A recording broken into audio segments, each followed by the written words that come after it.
ตเลือกตั้งที่ 4 แขวงอุดมไซมีจำนวนผู้สมัคร 11 ท่าน เลือกเอา 8 ท่าน 1. ท่านบุญคง ลาเจียมพร กรรมการศูนย์กลางพรรค เลขาคณะพรรคแขวงอุดมไซ 2. ท่านนางวิลวรรณ พันธวงศ์ กรรมการประจำพรรค รองหัวหน้าโฆษณาโฮมศูนย์กลางพรรค 3. ท่านแก้วเจริญ เสียยิ่งย่างรองประธานคณะกรรมการบรรดาเผ่าสภาแห่งชาติสมาชิกสภาแห่งชาติชุดที่เก้า 4. ท่านนางคำมั่น แก้วบุญหวน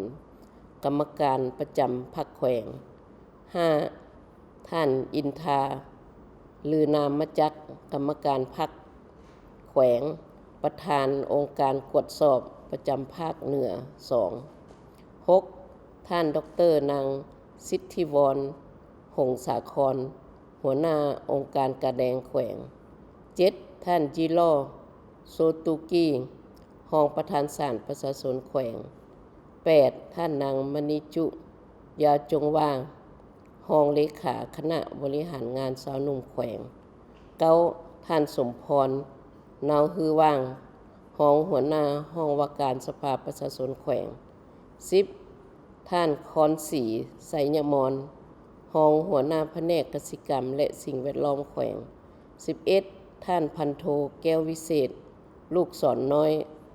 คณะพรรคกองบัญชาการป้องกันชาติแขวงอุดมไซรองหัวหน้าห้องการเมือง